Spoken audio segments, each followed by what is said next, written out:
안녕하세요. 인문학을 요리하는 남자, 인문학 셰프 세범입니다. 자, 우리 앞선 세미나에서는 소로 선생님의 양심에 근거한 시민불복종 정당화 근거에 대해서 살펴보았습니다.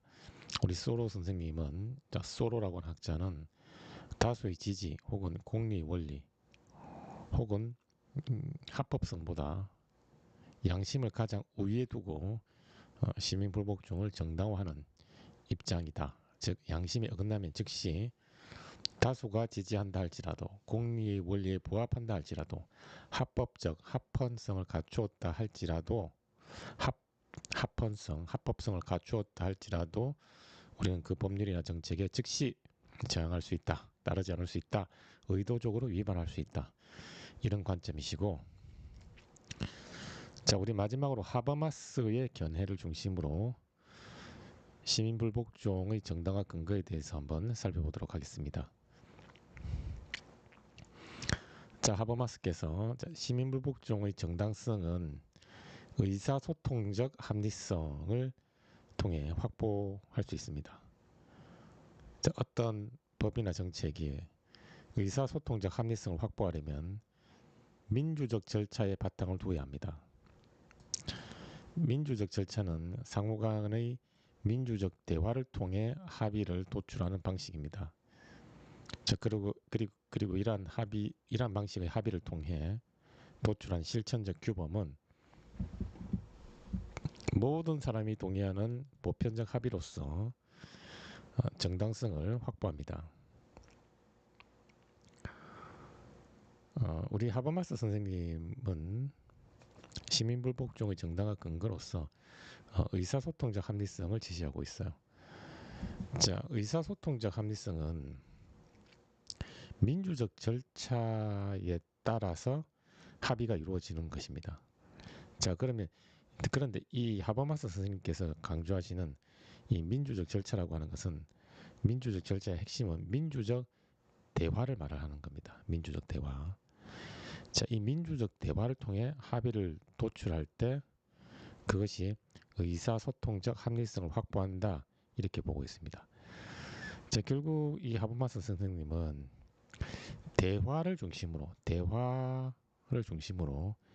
이 대화가 어떠한 방식으로 전개되는가가 바로 민주적 절차인가 그렇지 않은가를 좌우할 뿐만 아니라 그것이 곧 의사소통적 합리성에 부합하는가 부합하지 않는가로 이어진다고 하는 관점을 가지고 있어요. 그래서 이 하버마스 선생님께서 강조하는 이 의사소통적 합리성을 확보하고 있는지 여부는 바로 대화가 어떠한 방식으로 이루어지고 있는가를 우리가 살펴봐야 합니다. 대화가 어떠한 방식으로 이루어지고 있는가. 여기에 대한 하버마스 선생님의 견해가 있겠죠. 자, 그 견해에 드러난 기준을 잘 충족하면 의사소통적 합리성, 즉 커뮤니케이티브 레셔널리티라고 하는 의사소통적 합리성을 확보하는 것입니다. 자, 그래서 제가 결국 대화의 방식이 관건의 셈이군요. 그렇다면 상호 간의 민주적 대화란 어떻게 이루어집니까? 자, 여쭈었더니 하버마스께서 상호 간의 민주적 대화를 위한 규칙으로서 저는 세 가지를 제안합니다. 자, 첫째, 쟁점과 관련한 이해 당사자 모두가 담론에 참여할 수 있도록 허용해야 합니다. 자, 그러니 특정한 쟁점과 관련하여 전문가만을 참여시키거나 비전문가라는 이유로 배제해서는 안 됩니다. 자, 둘째, 어떠한 문제도 제기할 수 있을 뿐만 아니라 어떠한 주장도 스스럼 없이 할 수 있어야 합니다. 즉 모든 참여자가 쟁점에 대해 자유롭고 평등하게 발언할 수 있는 동등한 권리를 보장해야 합니다. 세 번째, 앞선 급한 두 조건을 내적, 외적 강제 없이 행사할 수 있어야 합니다. 즉 권력의 눈치를 보거나 폭력에 대한 두려움 없이 대화에 참여할 수 있는 조건을 마련해야 합니다. 자, 그러면 우리가 지금 하버마스 선생님께서는 의사소통적 합리성을 시민불복종의 정당화 근거로 제시하고 있습니다. 자, 의사소통적 합리성. 자, 참고로 이 의사소통적 합리성을 합리적 의사소통이라고 번역을 하기도 합니다. 자, 어쨌건 이 의사소통적 합리성에서 중요한 건 의사소통적 합리성을 확보하기 위해 중요한 건 바로 대화입니다. 대화가 어떻게 이루어지느냐.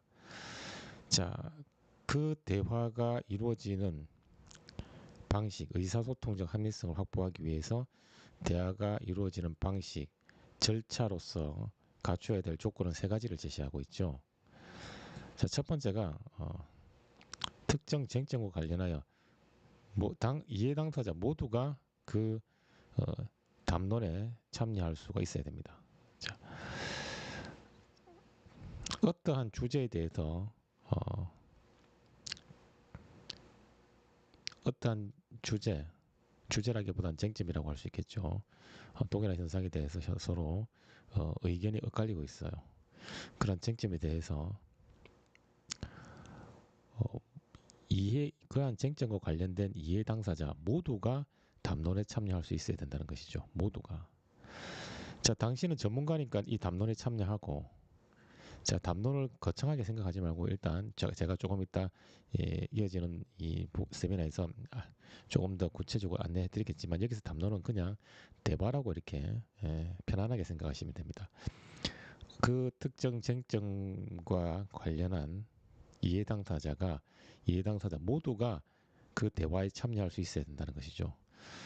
당신은 전문가니까 참여를 하고 당신은 이 쟁점에 대한 전혀 전문가가 아니잖아. 빠져. 이게 아니라는 거죠. 그래서 이해당 쟁점과 관련한 이해 당사자 모두가 담론에 참여해야 된다. 두 번째로 어떠한 문제도 제기할 수 있을 뿐만 아니라 어떠한 주장도 스스럼 없이 할 수 있어야 한다. 즉 대화에 참여하는 그 구성원들은 대칭성을 가져야 된다는 거예요. 대칭이라고 하는 것은 어느 한쪽으로 기울어지지가 않지요.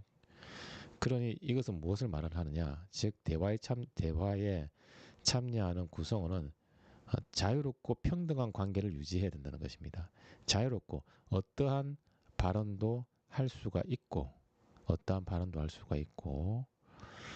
이 과정에서 발언의 기회가 혹은 발언의 무게가 특정한 참여자에게 쏠려서는 편향돼서는 안 된다는 것이죠. 그래서 자유롭고 평등하게 발언할 수 있는 동등한 권리를 보장해야 된다는 것입니다. 세 번째는 바로 앞서 언급한 이 첫 번째와 두 번째 이 절차가 원만히 진행되는 과정에서 어떠한 내적, 외적 강제도 개입해서는 안 된다는 거예요. 개입해서는 안 된다. 예를 들어서 첫 번째, 두 번째 조건을 실현을 하고 싶어도 경제적 권력이나 정치적 권력이 입김으로 작용해가지고 첫 번째와 두 번째 절차를 훼손시키는 경우가 있습니다.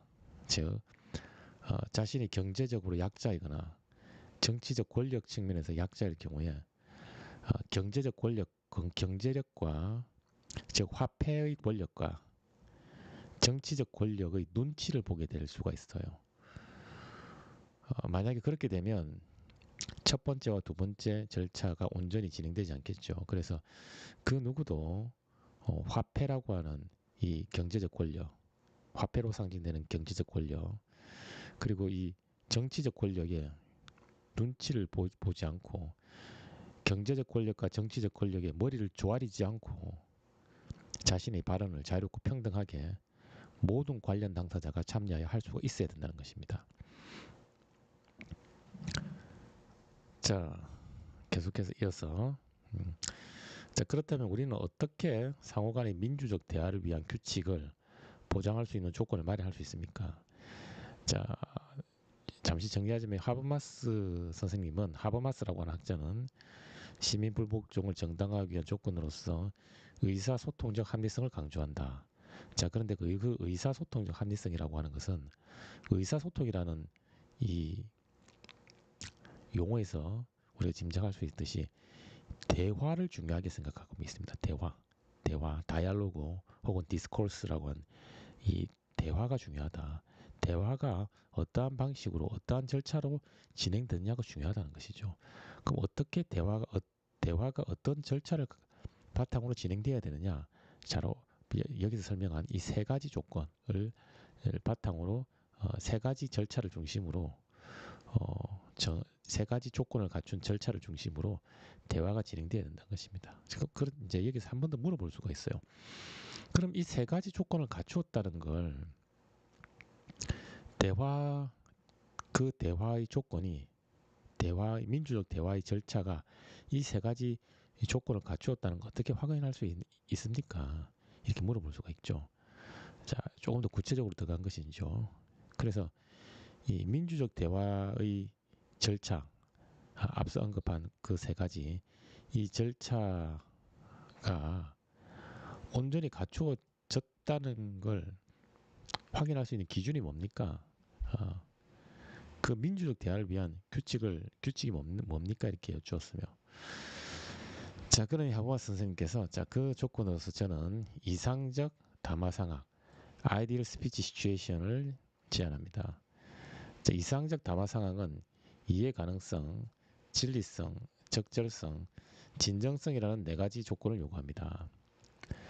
자, 앞서 언급드린 것처럼 민주적 대화의 세 가지 절차 언급드렸죠. 자유롭고 평등함, 그리고 이에 관련 당사자가 모두 참여하는 것, 그리고 이 두 가지 조건이 어떠한 내적, 외적 강제 없이 행사될 수 있어야 된다. 즉, 경제적 권력이나 정치적 권력의 눈치를 보거나 머리를 조아리는 일 없이 행사될 수 있어야 된다는 것이죠. 자, 그러면 이러한 민주적 대화를 위한 절차가 온전히 마련되었는지 아닌지를 확인할 수 있는 그 증거가 있어야 됩니다. 그 증거가 더 구체적인 절차라고 할 수 있죠. 그것이 뭐냐 이렇게 물으니까 하버마스 선생님은 바로 이상적 담화 상황이다 이렇게 이야기를 하고 있어요. 이상적 담화 상황이다. 이 아이디얼이라고 하는 원어에서 볼 수 있듯이 가장 표준이 되는 대화 상황이다 이렇게 우리가 의역을 할 수가 있어요. 가장 표준이 되는 대화 상황. 그것이 이상적 담화 상황인데 그럼 그 이상적 담화 상황인지 아닌지 어떻게 알 수 있느냐? 네 가지 조건을 갖춰야 된다는 것입니다. 여기 있는 이 네 가지 조건인데 이 네 가지 조건에 대해서 우리가 조금 더 살펴보도록 하겠습니다. 자, 첫째 이해 가능성의 조건에 부합해야 합니다. 담론에 참여하는 화자는 청자인 상대방이 이해할 수 있는 방식으로 이야기를 해야 합니다. 만약 의료 분쟁과 관련하여 의사가 의학 전문 용어를 남발하면서 비전문가에게 쟁점에 대한 의견을 펼치면 대중은 의사의 견해를 전혀 이해할 수 없을 것입니다. 그래서 담론 상황에서 이해할 수 없는 주장이 언급될 때 우리는 그 주장의 의미를 명료하게 정리한 후에 대화를 이어나가야 합니다. 자, 첫 번째 조건은 이제 이해 가능성이죠. 이해 가능성이라고 하는 것은 쟁점에 참여하는 대화의 모든 참여자가 알아들을 수 있는 방식으로 화자가 청자에게 이야기를 해야 된다는 것입니다. 이제 예를 들었듯이 그 대화에는 전문가도 참여하고 비전문가도 참여를 하겠죠. 어떤 쟁점에 대해서. 자, 그런데 그 쟁점에 대해서 자신이 전문가라고 하면서 전문가들끼리만 소통할 수 있는 전문 의학 용어를 마구 남발한다고 합시다. 전문 의학 용어를. 예를 들어서 우리 뇌의 전두엽 부위가 있죠. 이마 쪽에 전두엽 부위가 있는데 전두엽 부위와 관련한 전두엽 부위와 관련 용어를 사용할 때 예를 들면 뭐 프리프론탈 코텍스라든지 혹은 측두엽 템포럴 코텍스라든지 혹은 우리 머리 뒷부분의 후두엽, 뭐 옥시포탈 코텍스라든지 이런 전문 용어를 남발하게 돼버리면 비전문가는 그 대화에 참여할 수가 없어요. 그래서 대화에 참여하는 모든 구성원은 상대방이 청자가 알아들을 수 있는 용어를 써야 됩니다. 즉 이해 가능해야 되겠죠. 이해 가능이 대화를 진행하기 위한 가장 중요한 조건이 되는 것입니다. 비전문가에게 전문가의 전문 용어는 일종의 외계어로 다가오거든요. 그래서 반드시 화자는 청자에게 이해 가능한, 이해할 수 있는 방식으로 이야기를 펼쳐야 된다. 즉 이해 가능성의 조건에 부합해야 한다. 자, 이어서 이제 두 번째 조건이 나옵니다. 두 번째, 진리성의 조건을 만족시켜야 합니다. 진리성은 어떠한 주장이 참인지 거짓인지 여부를 명확히 확인하는 과정입니다. 화자가 자신의 의견을 이해 가능한 방식으로 전달하더라도 그 의견이 진리성까지 확보하는 것은 아닙니다. 그래서 우리는 어떠한 주장의 사실 여부를 검토할 필요가 있어요. 자, 진리성은 쉽게 말하자면 당신이 하는 그 발언의 내용이 팩트냐입니다. 팩트냐, 사실이냐, 참이냐, 그것을 따지는 것입니다. 아무리 이해 가능한 비전문가도 알아들을 수 있는 이해 가능한 방식으로 이야기를 한다 할지라도 그 이해 가능한 발언의 내용이 진리에 부합하지 않을 수 있어요. 즉 팩트가 아닐 수가 있습니다. 참이 아니라 거짓일 수가 있는 거예요. 이런 경우는 이상적 담화상의 조건에 위배된다는 것입니다. 어긋난다. 자, 이렇게 볼 수가 있어요. 자, 이어서 세 번째 조건은 적절성입니다. correctness의 조건을 갖춰야 합니다. 자, 우리는 토의 과정에서 화자의 발언이 쟁점과 관련한 맥락에 부합하는지를 검토해야 하지요. 자, 화자의 발언이 참이라 할지라도 그 발언이 전혀 맥락과 무관할 수가 있습니다. 자, 이상적 담화 상황의 세 번째 조건이 바로 적절성입니다. 적절성. 적절성은 쉽게 이야기하자면 맥락에 부합하는 겁니다. 맥락에 들어맞는 이야기를 한다는 것이죠. 예를 들어서 지금 뭐 의료 분쟁과 관련한 쟁점을 다루고 있는데 갑자기 지하철 요금이 얼마인가, 버스 요금이 얼마니, 이런 맥락과 전혀 무관한 이야기를 가져오면 안 된다는 것입니다. 자, 그래서 맥락 적절성이라고 할 수 있죠. contextualism. 맥락 적절성이라고 할 수 있는데 이 맥락 적절성을 갖춰야 된다는 것이죠. 그래서 적절성의 조건을 갖춰야 되고, 자, 네 번째가 진정성이라는 조건입니다. 자, 넷째, 진정성의 조건을 마련해야 합니다. 담론에 참여하는 당사자는 진지한 태도로 임해야 합니다. 여러분은 상대방의 한계를 비판하고 질문할 수 있습니다. 이때 답변을 회피하거나 질문과 전혀 무관하게 답변 혹은 거짓으로 답변하는 태도는 불성실한 태도입니다. 제가 진정성이라고 번역을 했는데 진실성이라고도 합니다. 진정성, 진실성 혹은 성실성 이렇게도 볼 수가 있어요.